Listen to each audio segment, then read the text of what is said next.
Japan Japan एक बहुत ही interesting देश है।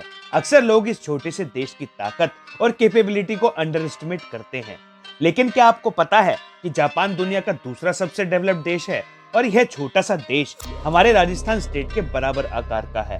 यह देश साल भर में जितनी संपत्ति जनरेट करता है उतना हमारा पूरा देश भी नहीं करता। इसलिए जापान जीडीपी में तीसरे नंबर पर आता है आफ्टर यूएसए एंड चाइना। यहाँ के लोगों को हर चीजों को मैक्सिमम बेनिफिट के लिए यूज करना आता है और जहाँ यूएसए जैसे देश हर चीज को एक कदम आगे से सोचते हैं, वहीं जापानीज लोग इस चीज को 4 कदम आगे से सोचते हैं। और यही रीजन है कि जापानीज टेक्नोलॉजी दुनिया की सबसे एडवांस्ड, सबसे एफिशिएंट और सबसे ज्यादा मार्केटेड टेक्नोलॉजी है।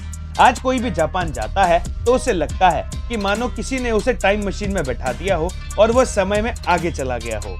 अगर आप जापान जाएंगे तो आप वहां ऐसी टेक्नोलॉजीज, ऐसी फैसिलिटीज और ऐसी चीजें देखेंगे जिनकी आप कभी कल्पना भी नहीं कर सकते। आज की इस वीडियो में मैं आपको जापान की कुछ ऐसी माइंड ब्लोइंग बातें बताऊंगा जिससे ये साबित होता है कि जापानीज लोग 2020 में नहीं बल्कि 100 साल आगे रहते हैं। मेरा नाम है गौरव और मैं आप सभी का स्वागत करता हूँ वर्ल्ड मिस्ट्री हब की एक और नई वीडियो में। तो इस वीडियो को आखिर तक देखें और अपना प्यार बनाए रखें। Number 7, shopping malls and grocery stores. Japanese लोग बाय नेचर बहुत ही ऑनेस्ट और मोरल होते हैं और इसी कारण यहाँ के ग्रोसरी स्टोर्स में कोई भी स्टाफ नहीं होता। यहाँ आपको सिर्फ ग्रोसरीज ही दिखाई पड़ेंगी। आपको जो चाहिए आप लीजिए और पैसे काउंटर पर रखे जार में रख दीजिए। अजीब बात है ना।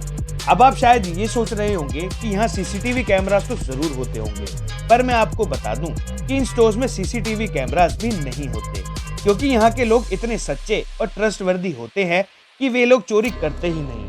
इसके अलावा यहाँ के ग्रोसरी स्टोर्स और शॉपिंग मॉल्स में आपको विचित्र नजारे देखने को मिलेंगे, जैसे कि स्क्वायर की शेप में फ्रूट्स ताकि आप उन्हें फ्रिज में आसानी से रख सके, बियर कैंस जिसमें ऊपर ब्रेल लिपि में अल्कोहलिक लिखा होता है जिससे ब्लाइंड लोगों को फर्क करने में प्रॉब्लम ना हो, रेफ्रिजरेटर लॉकर्स ताकि आप अपनी ग्रोसरीज उसमें रख सकें और अपनी आगे की शॉपिंग कंटिन्यू कर सकें, और भी ऐसी बहुत सी बातें हैं जिन्हें बताते बताते मैं बूढ़ा हो जाऊंगा।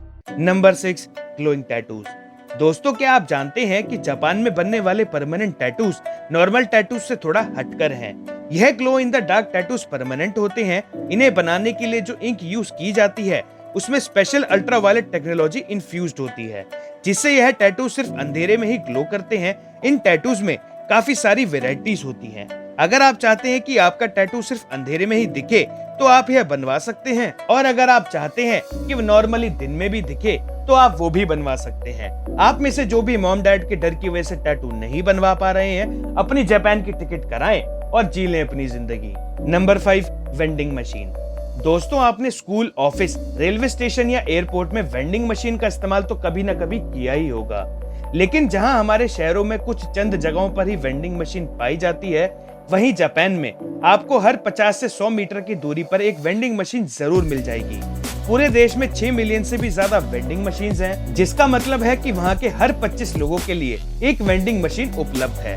अब आप ये सोच रहे होंगे कि यह लोग इतने चिप्स और चॉकलेट कैसे खा लेते हैं, आखिर इन वेंडिंग मशीन में यही सब तो मिलता है ना। पर ऐसा जापान में बिल्कुल नहीं है। जापान की वेंडिंग मशीन से आप कुछ भी खरीद सकते हो। कुछ भी से मेरा मतलब है कुछ भी। चिप्स, चॉकलेट और सोडा तो बहुत ही आम चीज है। यहाँ की वेंडिंग मशीन्स सब्जी, दूध, अंडे, underwear, flask, pizza, burger, umbrella और यहाँ तक कि पपीज भी बेचती है। Number 4, Japanese restaurant. शायद पूरी दुनिया में जापान के ही रेस्टोरेंट होंगे जहाँ आपका खाना बिल्कुल वैसा दिखेगा जैसा कि पोस्टर में दिखाया जाता है। मैं आज तक जहाँ भी गया हूँ वहाँ मैं एटलीस्ट एक बार डिसअपॉइंट हुआ ही हूँ, क्योंकि जैसा कि आपको पता है पोस्टर्स में जो दिखाया जाता है वो असल में मिलता नहीं है। लेकिन जापान में आपको एक बार भी ऐसा फील नहीं होगा। इनफैक्ट यहाँ के कई रेस्टोरेंट में मेन्यू तो मिलता ही है, मगर उसके साथ साथ मेन्यू में हर एक डिश का एक फेक प्लास्टिक मॉडल बना होता है जिसे आप देख सकते हो और उस डिश को ऑर्डर कर सकते हो। Number 3, capsule hotels. जापान दुनिया का इकलौता देश है जहाँ कैप्सूल होटल्स का ट्रेंड है।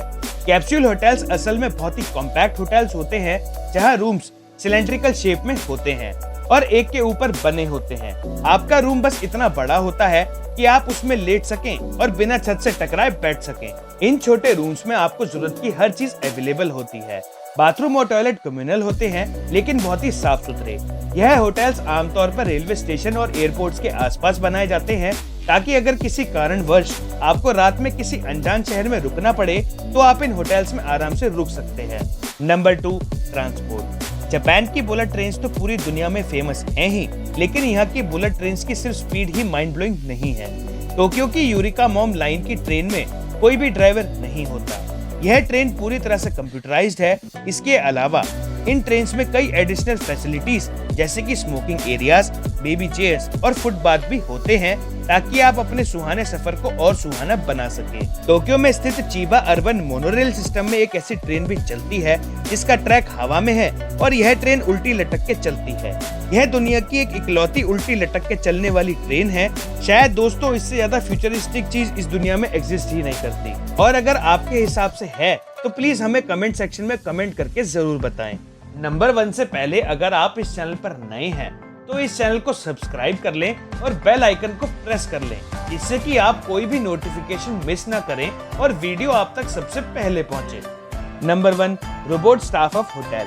जापान का हैना होटल, जिसका मतलब है द वियर्ड होटल, इस होटल के स्टाफ में केवल 10 ही लोग इंसान हैं और बाकी सब रोबोट्स। यह दुनिया का इकलौता ऐसा होटल है जहाँ के स्टाफ में सिर्फ रोबोट्स है, और जो कि इंसान है वो भी सिर्फ रोबोट्स की देखभाल के लिए है। रिसेप्शन से लेकर वेटर तक, यहाँ तक कि साफ सफाई वाले होटल अटेंडेंट तक सभी रोबोट्स हैं। अब आप खुद बताइए कि आपको यह सब देखकर यह नहीं लग रहा कि जापान बाकी दुनिया से 100 साल आगे जी रहा है।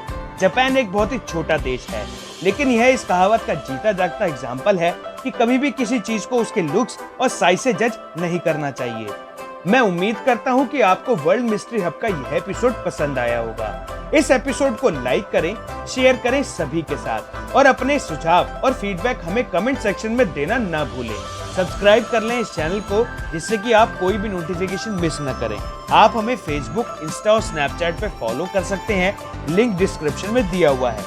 Thank you for watching.